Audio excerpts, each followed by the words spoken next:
to differ and say the Vikings just dominated this game from start to finish. And Kirk Cousins, who had himself a day, outplayed Drew Brees, got the game ball after the big win. Hey, that's how we've won all year, team, right? Yes, hey, you held them to 20 points, man. Yes, you sir. gave us a chance at the end, but I got 3 words for you. You like that? Bring it back, chaos. Vikings fans like that. Now they have to go to the Bay Area, but I don't know who is stopping them. The Niners had a bye. That'll be an excellent matchup. Titans at Ravens, Texans at Chiefs, Seahawks at Packers. You are looking at it. Vikings and Seahawks both winning on the road yesterday. Which impressed you more? Vikings going into the Superdome was incredible, and the way they did it, they physically manhandled that Saints defense. Dalvin Cook and Adam Thielen hadn't been on the field together since week 6. They get on the field, and both of them have huge career days. Dalvin Cook was fantastic. This is the play I'm showing here. It's a run. Watch Kyle Rudolph block Cam Jordan and just house Cam Jordan and break open holes. The entire offensive line has been the story for the Vikings the last 2 years. Oh, they can't keep Cousins upright. Offensive line was great yesterday. Alexander Mattison ran hard. Dalvin Cook ran hard. Thielen stepped up. Kyle Rudolph stepped up. And Kirk Cousins slayed every dragon. We talk about how he can't win in prime time, can't do this, can't do that. The game was played at 1 o'clock on a Sunday. Guess what? It was bigger than every prime time game ever in regular season history that he's played in. Kirk Cousins did a lot, and that Vikings team, they showed their will. Mike Zimmer, hats off to you. You outcoached your friend Sean Payton, and Kirk Cousins outplayed Drew Brees. They were fielding questions leading up to this game. Mike Zimmer, Everson Griffin, Xavier Rhodes. Will you be released? Will you not be here next year? Mike Zimmer 1-2 in the playoffs going into this one. They showed up. Their 2017 defense showed up. Everybody was up for the challenge. All week, we were saying how it was pretty much a wrap. The Minnesota Vikings, they're going to go out there, they'll get beat, and then the Saints will move on. And I'm pretty sure the Vikings heard that. Like, oftentimes, as a TV personality, I'll embody what the players might hear in the locker room. And last week, all I could think is, if I was a Minnesota Viking, I'd feel so disrespected. And guess what? They took that energy and they placed it all on the Saints yesterday. The fact that he did it and then said that you like that, it's so special to me, because what do we say about Kirk Cousins? Just be yourself, man. I mean, Kirk Cousins still thinks the mannequin challenge is funny, and God bless him. He's still doing Harlem Shakes, and and here's the danger. You get the bye and everything, all right? You get the bye in the NFC AFC, that's great.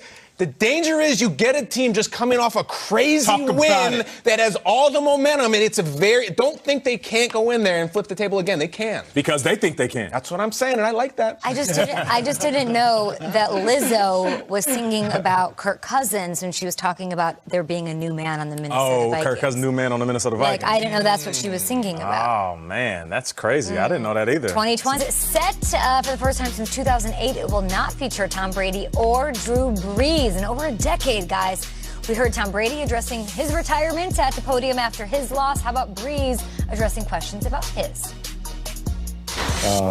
I'm not making any comments on that, other than, I've told you guys this for the last couple of years. I've always just taken it 1 year at a time, and kind of reevaluate each off season, and then find the things I want to get better at and move on.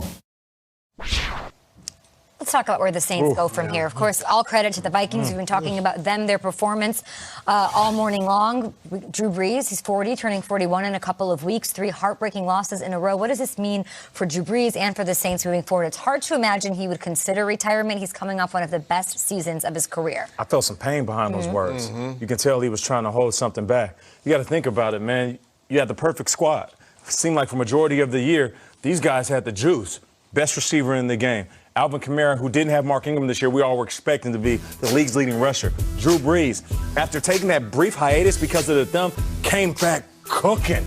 The defense, the head coach, and yet and still their season ends with a heartbreak. With age, heartache, and roster turnover, I feel like time is ticking and it's only going to get harder from here. Schrager said it. This might have been their best window to win a championship. It was. And I don't know if they're going to be the team to beat next year, because this year they were. I'm not sure if it's going to be next year. It's almost like I'm trying to pin a reason to it. They played their starters week 17, so they were not, going to be rusty. They completely came in red hot from the past 2 weeks, blowing teams out. And yet, I look at this season here, and I think they lost at home to the Falcons, okay? They lost at home to the 49ers. And then when it mattered most, they lost to Kirk Cousins at home at 1 o'clock in a playoff game on Sunday when there was no reason that team shouldn't have won that. And they ran their mouths a bit this year. Like Cam Jordan talking about Kirk Cousins before the game, I think that played a role in the Vikings being like, that's our quarterback. Like, enough. Like, they had the swagger. They had everything.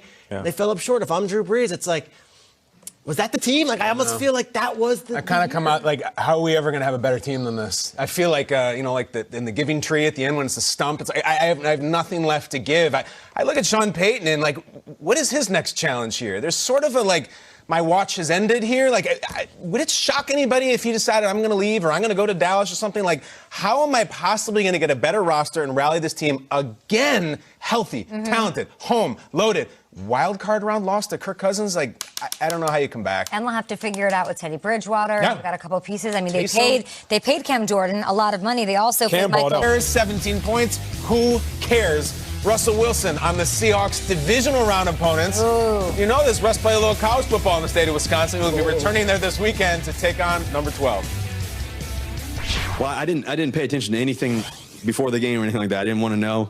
And Michelle Tafoya told me on the field they were playing the Packers. So to go back, to Wisconsin, it's another home for me. To go back there, it's going to be great. It's going to be cold. It's going to be snowing, most likely. But it'll be fun when we're prepared, get ready for that, and study the film and get ready to roll. Just looking forward to next week, man. Got a big week ahead of us. Big game. Going out there to play Aaron Rodgers. They've been playing great lately. And we just got to keep playing our game and keep going out to execute our game plan and let's let the chips fall where they may. About facing the Niners in the divisional round. Yeah, I actually reminded him, last time we won a game really against this team in the playoffs, we didn't play very well the next week. So we got to get back to work. We got to focus on what we're going to do and understand that, I might have to be a little bit grouchy this week. Who knows? I feel like what we did today just shows that, we're here, and one game down, 3 more to go, and next one on our list is San Fran. So we're gonna do our best to go out there and game plan against those and go out there and execute. Taking a look at the divisional round, I want to focus on the NFC side of things. Vikings at Niners, Seahawks at Packers.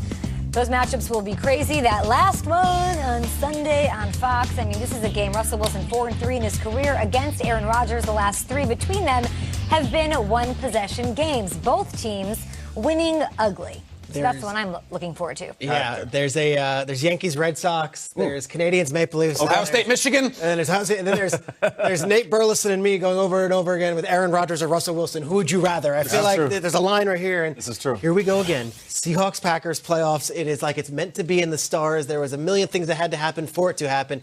And yet this one's in Lambeau, right? You think about the recent years they've played. You had the obviously crazy game with the onside kick in the NFC Championship. Look at this. 2 overtimes. You've had 2 overtime games. Of course, you have the Matt Hasselbeck. We'll get the ball and we'll win the game. Yeah, sure. And now it's part 4, and I can't wait for it. This one here was the wildest one. They were up the entire game. Russell Wilson throws 5 interceptions in it, and when it matters most, the Seahawks find a way with an onside kick that was botched, and then they get it. Rodgers was ashen after this game. I mean, he looked like he saw a ghost. Is there Terrible. redemption for Rodgers on this one? Oh, the fake. I remember this. That was it, Ryan. Is there redemption for Rodgers here, or is this? I know. It's a Canadian punter throwing a touchdown. Of course it is. It's Packers Seahawks. It's how it should be when these 2 teams play. I didn't even mention Phil Mary, which was a regular season game. Yeah. Peter, 23 combined one-possession games these 2 squads have. We just know it's going to come down to one crazy thing at the end. Down to it, and it's going to be in Lambeau, where oddly enough, just as we talk about how the Saints have this mystique, and yet maybe they don't win all these playoff games, like I've seen Eli go into Lambeau twice. I've seen Michael Vick go into Lambeau. I've seen Kaepernick go into the mystique of the Lambeau playoff game. It ain't going to phase Russell Wilson out. Fascinating. Late afternoon game. Could be frigid. Could have snow. I am here for Pay-per-view it. I'm the guy. I paid for Mayweather-Pacquiao. Terrible. I paid for Mayweather-McGregor. Even worse. If this was on pay-per-view, I'd pay for it. I'd pay for the HD, everything. And obviously the mystique and everything. But, like, just the 2 Smith pass rushers for the Packers chasing Russ for 4 quarters, Clowney chasing Rodgers, weather elements. This is the game. This is the one. This is why we lift all them weights, as Bill Parcells would say. This is why we do May, and we talk about the owners' meetings and stuff. For Seahawks and Packers, right here, I'm in. I love Russell Wilson talking to Michelle Tafoya yesterday after the game, and she's asking him about the big win, going on the road in Philly. He's like, We believe. This team believes, and so they're happy. gonna come and they're gonna come and show up every single time, and that's why I love these guys. DK Metcalf, he plays well. Yeah. The young man is coming into his own, and having Marshawn back. Yeah. Marshawn's great, and then in the middle of it, she's like, "So you guys are going to Green Bay?" Right. He's like, "You know what? I didn't even know that. I didn't even know we're going." She goes, "Really? You didn't know who you're playing?" He said, I didn't want to look. He said, "I didn't want to look. I didn't want to pay attention." But you know what? And then there's this moment where he's sitting there talking, and it kind of clicks, and he's like, wild things happen in Green Bay. Yep. Wild things happen when the Seattle Seahawks play the Green Bay Packers. And that's what I love the most, that Russell Wilson is aware of it, and he's up for the challenge. Because it is going to be a challenge, trust me. Playing in Green Bay in the playoffs is no joke. There was no camera on Aaron Rodgers yesterday when the news came down and this win happened last night, but I imagine he had a similar smile, right? Don't you think he's up for the challenge? Oh, I think yeah. This is the way he wants it. It's sort of all, in a weird way, led to this epic matchup divisional round weekend. No doubt about it. And what I love about this, if this game is high-flying and high-scoring, both of these quarterbacks are willing to do it. But if this game gets ugly and it needs to be won on the ground, we get the best of both worlds. We get Aaron Jones, who has been phenomenal this year, Pro Bowl snub. And then on the flip side, we get Homer, the young, talented practice squad running back, anchored by Marshawn Lynch, who had one of the best runs of the weekend yesterday. So we're going to get whatever we want as fans of the game. High-flying scoring, shots down the field, or just old-school handoff, bloody football. We've got the Ravens playing, of course. We haven't seen Mark Ingram, a lot of injured players that we need to get an update on, so we bring in our NFL Network insider, Ian Rappaport. Who are a few players that we can expect to see return for the divisional round this weekend? Quite a few players, quite a few big-name players, and let's start with Will Fuller, the Houston Texans receiver, and, not a household name, although probably will be this week. When he is in the game, their offense legitimately changes. A deep threat. He's been battling a groin injury, also had a bunch of hamstring injuries during the season. From what I understand, the Texans do, in fact, expect him back on the field this week. Good news for their offense. And for the 49ers, they could get not just one, but actually two big names back on the field. Dee Ford, who's missed about a month with a hamstring injury, actually missed more than that before this. He is expected back this week. He should be good to go. And then Quan Alexander, who started practicing last week after a torn pec, not a pectoral injury, a torn pec. He could, if he clears a physical and passes everything, goes through practice, he could be on the field as well. And then finally for the Baltimore Ravens, Mark Ingram, who had that grade 2 calf strain a couple weeks back, he should actually practice fully according to John Harbaugh. He is good to go as well. We'll see how it goes. Derrick Henry looked amazing, and he had a huge game knocking out the Patriots, so it all comes down to the division.